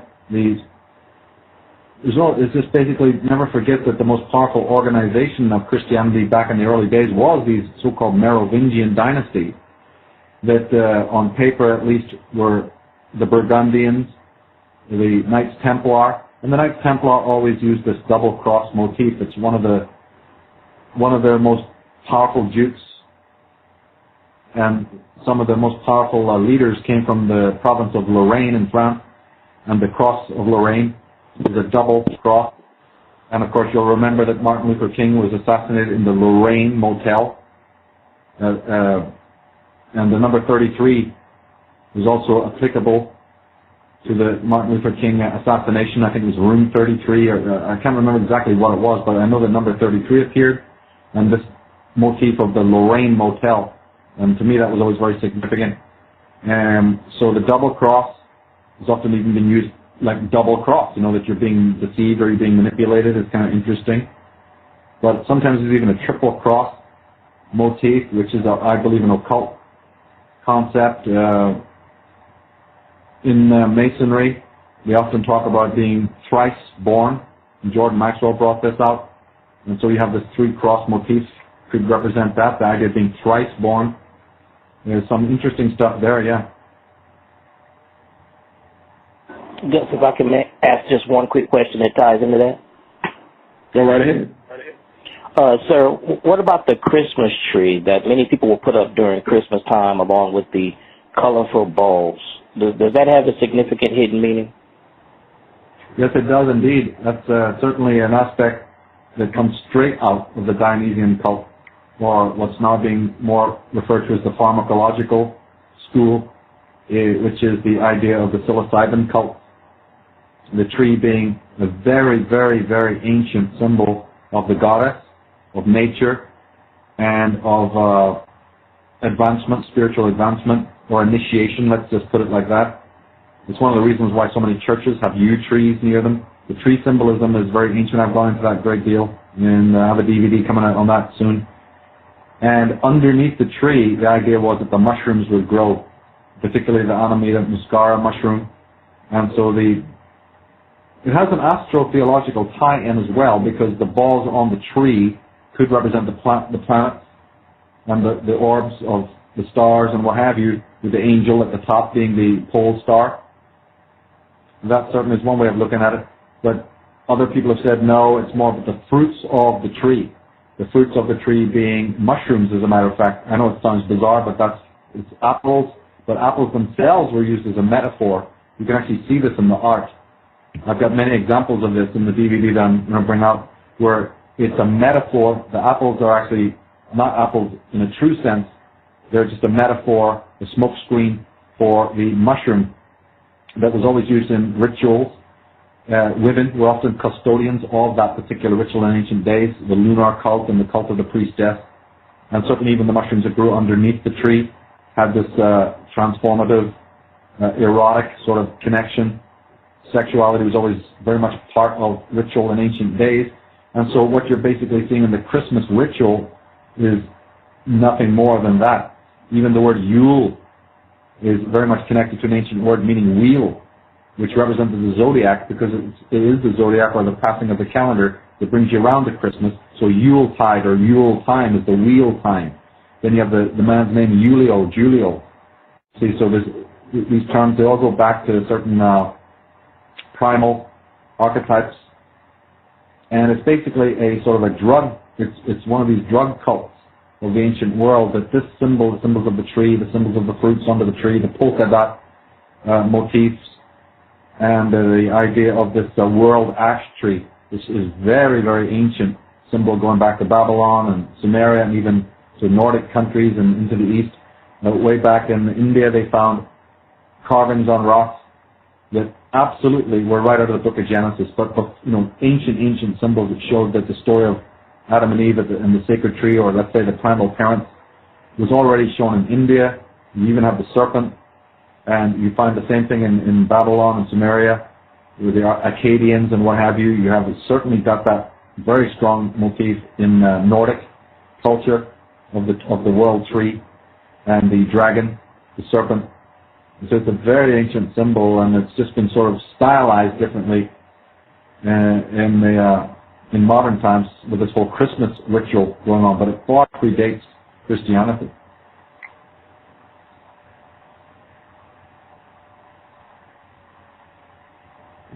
Thank you very much, sir. You're welcome. Thank you, Mr. Nero. I believe this is 909. 909, did you have a question? Yes, sir. Can you hear me? Yes, sir. Yes. Yeah, I was going to make a quick comment. Mr. Nero, if you look up Christmas and mushrooms, it'll give you great enlightenment on that. You know, the presents representing the mushrooms being red and white, and the shamans would eat, the reindeer would eat the mushrooms, and the shamans would drink the urine from the reindeers. It goes into the meaning, the most ancient meaning of Christmas. So just wanted to say that real fast. Mr. Tsarion, I heard you in a talk say that basically blue-eyed people, pale-skinned people are more susceptible to hypnosis than others. Am I correct? And do you still hold that belief? No, I've never said that. I don't remember ever saying that. You'd have to be more specific about where you heard me say that. I don't remember saying that. Well, do you believe that they are, or no? No, I would say it could be. I would say that most people are susceptible to hypnosis. My theory is that almost everyone in the human race is either under a form of hypnosis of one kind or another.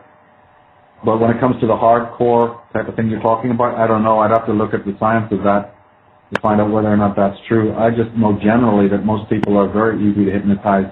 Now, what I remember saying only about that subject is that it's introverted people who are much harder to hypnotize as extrovert people who claim to be much more, conscious of reality, actually they're the ones who go under hypnosis faster than introverted people.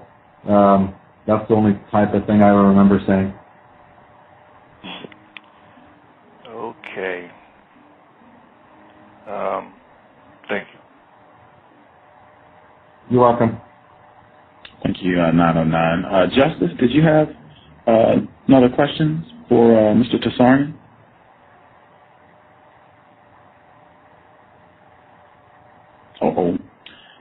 Her line dropped out. You have to dial back in if you have another question. You fell off the switchboard. Just dial back in. If people go to, on the subject of the trees of life, I have a very lengthy essay on it with lots and lots of pictures. It's on the Irish Origins website.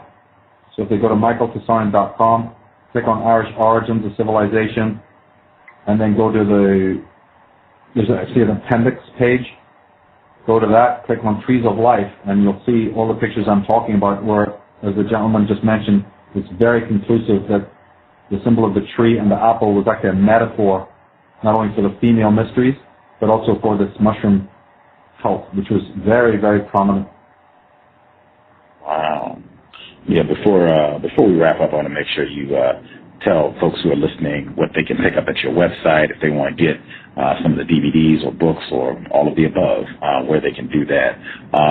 Justice, I see you did dial back in. Your line is open. Go right ahead. Okay, can I be heard? Yes. Okay. Could you talk about any symbols that were used in conjunction with the eugenics movement? That's a very interesting question. I'd say that I think the eugenics, one of the symbols that I do remember, because I covered this quite a lot in my Atlantis DVD towards the end, one of the symbols they used was the swastika of all things. Before the Nazis even used the swastika, it was being used in Britain by the eugenics movement, who are basically, in my reading of it, a version or a tentacle of the Fabian Society. This is the Sidney Webb again, and the Fabian group, which, although it's socialist on paper, many aristocrats made up the Fabian Society, so it's nothing more than a wing of royalty and masonry in my eyes. And there's evidence to show that they even were using the swastika as one of their ancient symbols. I think it was because it was coming out of theosophy, but it could be that it was just a symbol again of the supremacists that were already aware of, the people who funded Hitler, the people who funded Hitler's work was just one genetics experiment. It was just one experiment in eugenics. It wasn't the only one. This thing had been going on in Dakota and America, in various states of America, like South Dakota and others, Carolina, wherever, sterilizations and all sorts of genetic experiments were already going on long before the Second World War. So I do remember that one. I'd say that if you scroll forward to modern times and you look at what's happening with the genetic, the new, so this new genome type science that's in, you see a lot of serpent symbol. You see the red cross again, which is Knights Templar. I would say that you should watch the end of the Atlantis DVD. I've gone into that quite a lot. The various symbols, the serpent symbols like the letter G, stylized letters G, a lot of symbols of a chalice, which goes back to the sort of concept of the Holy Grail. So yeah, there's a lot of religious symbols coming out of Masonry and also out of Christianity that seem to be appearing. And not to mention the sun is being used a lot. But I've seen the letter G, where it looks like a bit of like a serpent, and the red cross and the rising sun. You'll see this so many times on various advertisements for genetics and on these websites of these leading geneticists. I've even had in the Age of Manipulation talk I did, I showed some photographs. They're on the forum, by the way. I have a page on my forum called Symbolism, and if you go there, you'll even see I've got Time magazine covers where the top geneticists are actually photographed, and they have like a halo. They've got like an aura. You have to look quite carefully to see it. That's like it's been subliminally done to make these people look like they're divine, semi-divine. You know, it's really repulsive.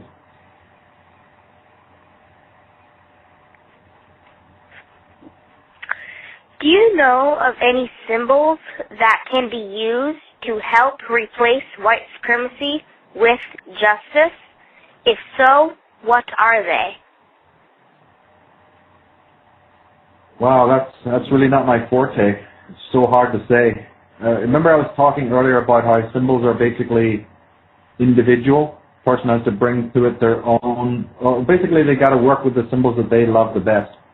And it's very, I've always said that it's very important for people to go back to their own racial roots and work with the symbols that their ancestors held sacred. This is probably a very big step in the right direction. You can see, of course, that the Illuminati and the world controllers make use of symbols. Those symbols do not belong to them. They've stolen those symbols from ancient cultures who knew what they meant. And therefore, the only way to combat any kind of tyranny is to empower yourself with the right use of ancient symbols. And the first place to start is with your own ancestor. In the same way that a family could trace back their ancestry to see if they've got any, coats of arms or any particular symbols that their family used. We know that in tribalism, those symbols and those marks, some yahoo can go get a tattoo without having the faintest idea what it meant. That could be a very sacred symbol to some culture. So all symbols date back to tribalism. And the idea is to come to understand what those tribal symbols meant for you, for your culture. So it's a study. And then you get to know why these symbols have the power they do, and then you bring something of yourself to those. So it's like finding your own alphabet, finding your own power symbols. This is what churches have done. This is what different cults have done. They have made these symbols sacred to themselves, and they'll literally go and want to murder and kill and die for these symbols. That's not what it's all about. These symbols are meant to be religious symbols that help you to defend yourself and empower yourself, but not to go around necessarily using them as weapons to conquer everybody else. That's a misuse. So one is magic and the other is sorcery. Sorcery is merely when you want to use hidden powers to destroy and push other people down. Whether it's one-to-one or it's done on a geographical scale, it's still sorcery. Magic is when you use numbers and symbols and colors and, astrological symbolism and what have you for your own spiritual empowerment. That's what they're really meant to be used for. But what we see today is the abuse of these symbols, which is to keep all human beings, regardless of what color or creed they are, in a state of hypnosis, in a state of slavery, basically.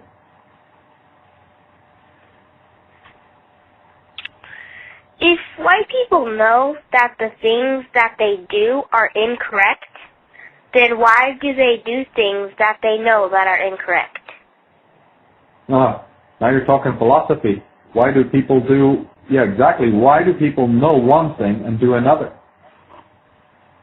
The answer to that is to be found within philosophy.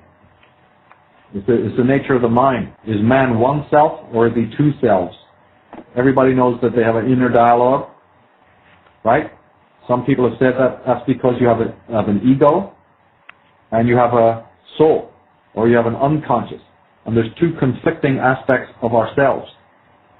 A lot of people say that the morality that we have is not a genuine morality. It's a morality that is imposed upon us because we need to act in a certain way in order to exist in society without being penalized. But that's not true morality. That is a pseudo-morality. That's a morality. It's like a sort of a set of rules and laws that you must obey, otherwise you're going to be punished. But the real morality is the morality that comes out of yourself, that you do for yourself, not because society asks you to do it. But unfortunately, no child today is brought up to develop that core morality. Not really. You have to go along with what society decides. And so what that does is it makes you basically a schizophrenic person.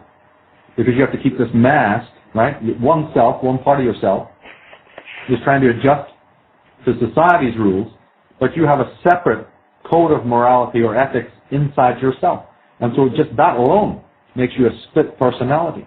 and therefore you're going to do one set of rules because this is what gets you to be successful. This is what gets you to earn money. This is what makes your friends like you. This is what's going to get you a really cute girlfriend. See, all this nonsense is just to perform roles in the world. But that's not the true core morality or ethics inside. And the more that you sort of conform to the other version, the more distant, the more disconnected you're getting with your true inner core morality. And that's going to create then a schizophrenic person, and the schizophrenic person creates a schizoid society, schizogenic society, which is what we're seeing going on. And then Big Brother comes in and says, since we know that all morality is based on false pretenses, we're going to now enforce it to make it stronger. Right? When somebody's doing something from their inner core, they don't need rules and regulations because they're doing it because it's natural. You don't have to force them to do it. They're doing. If you were to bring up children right, then those people would act in a certain way that's moral because they themselves, right, like Socrates said, to harm another is to harm oneself. If people were really, really, really aware of that, then we would have peace and harmony in the world. No person would harm another because you're absolutely aware that to harm someone else, you're harming yourself. That's true morality. What we have is the enforced morality. Don't harm another because if you do, you're going to go to jail. So this is ridiculous. And civilization runs on those principles. But those principles ultimately are not going to last. Civilizations rise and then they fall. And they fall because the morality and the ethics are not real. They're not core. They're not true. And so man lives in a state of inner anxiety. He lives in a state of inner division with his own consciousness, his own mind. And so he's in a split. And so he only acts. He acts to other people in a way that's basically false. He's a hypocrite. That's why every single day. But it's easy to blame Big Brother or the government or this guy or that guy. What my message is we have to observe that within ourselves. Why do we, on a daily basis, not tell the truth? Why do we think one thing and say another? You see, so, yeah, finger pointing is all right, but we got to say, wait a minute, I do this myself. I am a tyrant in my own life. Do I then have the right to go and say, down with Big Brother or down with some other external enemy, when I myself am a walking hypocrite? So the answers are psychological and philosophical, and it's only when people deal with their inner house, their inner republic, that they then have even the right to go and try and change society externally. This is what my basic message is. Otherwise, you're going to be running around trying to make a lot of political change, and it won't work. Or you might do a little bit of fixing, but 10 other things, bad things come along, which is what's happened. We've had great people. We've had great people in politics. We've had great leaders. How come the world is getting worse every day? It's because that kind of action, I'm not saying don't do it, but I'm just saying it's not going to work. It's not going to work because man has to change his consciousness. The world does not need fixing. Man's mind, his thinking needs to be fixed. His psychology needs to be fixed.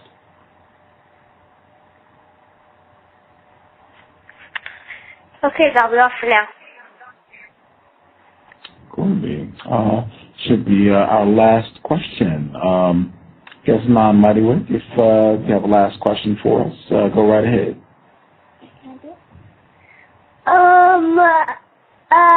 Can you give me the information about the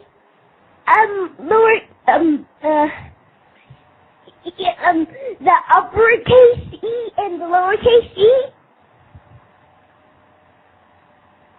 Oh, we were talking earlier about letters. The E's is one of the most important occult letters. I forgot to mention actually earlier on. And it's because in all the ancient languages, this is Greek, Hebrew, and Latin, E is the letter that represented the pentagram, which itself represents esoteric knowledge, hidden knowledge. And many other things, of course. But remember, first of all, it's the fifth letter, so it's obvious that it's number 5. But in Greek, the letter E was called epsilon. And epsilon represented what is also known in alchemy and the magical teachings as quintessence. It's just a fancy word meaning the fifth essence. Quinta meaning 5. And the fifth essence is what lies obviously above the 4. So a good metaphor is Jesus on the cross of 4, rising beyond the fourth to the fifth. The Pharaoh with his arms crossed, he's the quartered one, he's sitting on the square throne, that's fourness, but he's trying to go beyond that to the meta-human. He's trying to access whatever the fifth dimension is, you see. You have the movie The Fifth Element and so on. So the letter E represents this sort of spiritual evolution, this ontological evolution. And why it's used so commonly in a negative way is because the people who are behind the technological world actually believe that through messing about with silicon, messing about with computer science and genetics and digital and all of these kinds of things, that they're going to be able to access through technology this fifth essence. Don't ask me why, it's just some crazy belief system that they all buy into. And so they use this letter E as much as they can to represent that cult, that particular school of thought of the esoteric people who believe that it's in the relationship between carbon and silicon that you're going to be able to transmute your human mind. But this unfortunately involves a lot of demonic stuff that we don't have time to get into right now. If people go to my Taroscope's website, and you can get to it by way of the Michael Tsarion website as well, there's a tour on there that they can get more information on this, the Taroscope's tour. They can go there and hear about this much more. Thank you, everybody who called in. If you called in, your line is open, so if you could keep the background noise down, that would be great. If you called in, your line is open. Just keep the background noise down would be great if you could mute your line. Mr. Tsarion, thoroughly enjoyed the broadcast. If you could take the time to tell folks some of the products that they can pick up from your website and any other information about anything we should be looking out for. Oh, yeah, everything they can find by just going to my main site. I got a lot of different websites, but they can just go to michaeltsarion.com. If they're interested in actually looking at the books and DVDs, and there's always new stuff coming out all the time, but go to origins and oracles.com. But again, that site itself is linked to the Michael Tsarion website. Like I was telling the previous caller, go to the forum. There's updates every day there. I got 3 new YouTube channels. If you go to the forum, go to the What's New page, you'll see those YouTube channels are listed. We're adding new stuff all the time. Now, a lot of my work is collaborative. You know, people send me stuff from all around the world, and that gets put up on either the YouTube channels or it gets put up on the forum itself. But again, everything is accessible on the main site, michaeltsarion.com. michaeltsarion.com. Outstanding. We thoroughly enjoyed it, and actually, I would love to have you back to talk about the age of manipulation, because I'm also very interested in the sexualization of children. So I don't know, down the road, if you'd be willing to come back and chat with us about that, that would be fantastic. I'd be happy to. It's a great show, and I want to support what you're doing, so absolutely. Thanks a lot for the time on this one. Wow, thank you. Thank you. The pleasure was ours. We will definitely be in touch. And the website again, michaeltsarion.com. Thank you so much. And maybe I'll look out for you here in Seattle. Indeed. I'm glad to hear that you're from there. It's the first time I've ever been interviewed from a channel in Seattle, and especially from the U District. That's really great. Fun to know that. Yeah, maybe we'll get to go and have a drink sometime if I'm ever back that way. I'll always come in through now and again, but, you know, definitely stay in contact with you when I get back. It'll be great. For sure. I'm down anytime. Okay, my friend. Thanks a lot for the time again. I really appreciate it. Thank you. I learned a lot, sir. I'll be in touch.